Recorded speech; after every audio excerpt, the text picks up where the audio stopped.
Hey guys, welcome back to the channel. Well, if you saw Baxter's Blades video on 11 different trappers by different companies, I have said, oh my gosh, I jumped off the couch. I gotta answer this. I've got to come back and see what I can come up with.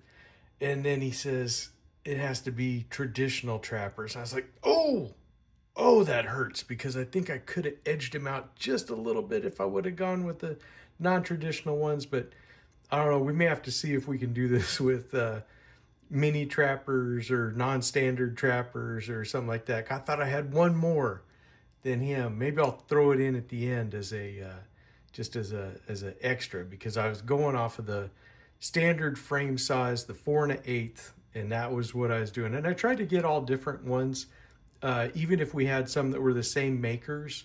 I tried to get different models of the trapper so that it wasn't exactly the same.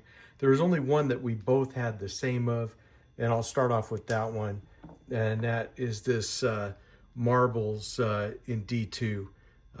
I'd wanted one of these. I'd seen them a long time ago, back when the EDC den was still going.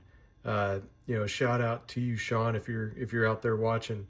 But yeah, he had shown one of these, and I thought that it would be really neat to have a trapper that was in D2 steel. And so I picked this one up when I think this is a second run of them, because I think they did a run, sold out, and then they had these. And so I was like, okay, I'll go ahead and grab one because I could. So this is the only repeater. If you saw his video, this is the only one that's in both videos. If you haven't seen his video, go check out Baxter. He's got a fantastic channel, and he's my trapper pal, and we're trapper buds from way back. And if you go back a few, I don't know if it was it last year, Andrew, that we did that one where we showed off and we ended up having like 50 trappers a piece or something like that. Just nuts stuff. But it's fun. If you love trappers, I know you guys do, or you wouldn't be watching this video. It's just fun stuff. I really do enjoy having a relationship with his channel. Anyways, this is a queen cutlery. This is one of the Chinese queens. This is when they came out with their winter bottom bone. And so this one doesn't have all of the same billboarding. It just says queen steel on it. Doesn't have the model number. And it does have these, kind of a different modified spay blade or whatever. But yeah, this is same size as your regular standard trapper. Just different manufacturer on that one. Then I had this one. This is Boker. This is that one that had the wood from the beer barrels. And so this is pretty cool. Got this, a viewer sent this in because he didn't care for this knife as much, but I told him, yeah, I definitely take in stray trappers and give them a good home. But yeah, I mean, what else can you say? I mean, good old Boker. This is just absolutely rock solid as it gets. But yeah, one I'm really glad to have. This is a Roper trapper, and I thought I'd get a different one. We both have that one that has the Pit Viper, but this one, I think they call it the Laredo. So it has some zebra wood, and then it has a piece of stag on each side, which is really very cool. So here you go, the standard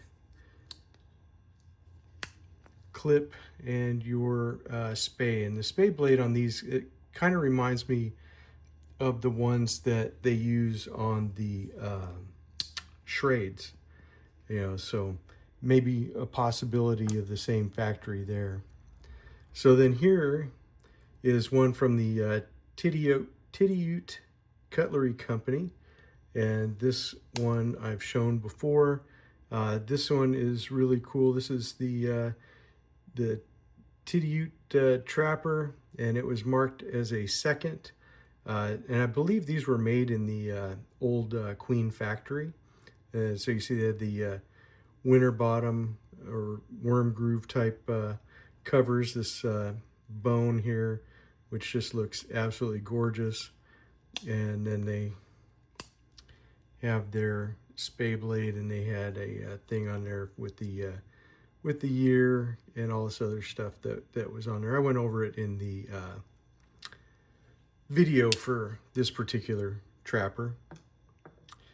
And then of course there is the Mooremaker Texas trapper that I got as a channel knife, and of course with the RJ's knives, and they have the stamped caps and bolsters. So you have Mooremaker on the bolster, and then on the other side it's Matador Texas, and of course you have the Texas state shield there and the Lone Star on that side. 1095 carbon, highly polished, really a beautiful knife. That yellow bone is just outstanding, super tight, you know, just absolutely gorgeous. Love this knife. It wasn't that expensive, and the engraving, at the time I got it done, I think it was less than $10 to get that engraved. So that was pretty cool. This is a Japanese trapper. This is a Saber, Japan.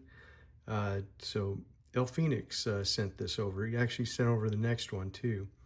But these are, I think this was the third production. I believe it says 648 on the blade, you know, but these were made in the 60s and 70s, you know, so you have this jigged Delrin and stuff. But yeah, the old Saber Japan knives, they are pretty cool.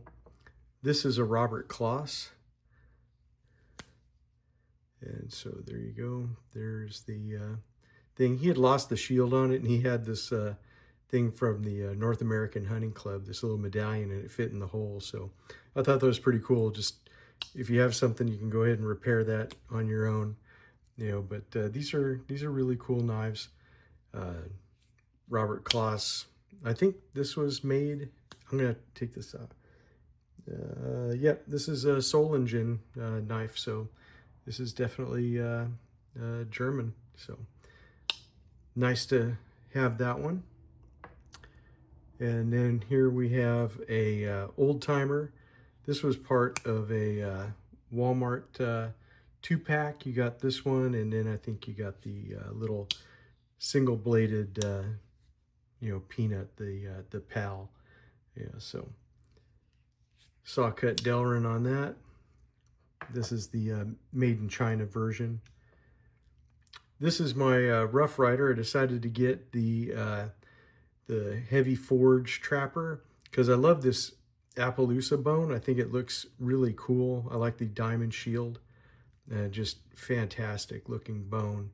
And of course the forge markings on the blades looks really cool.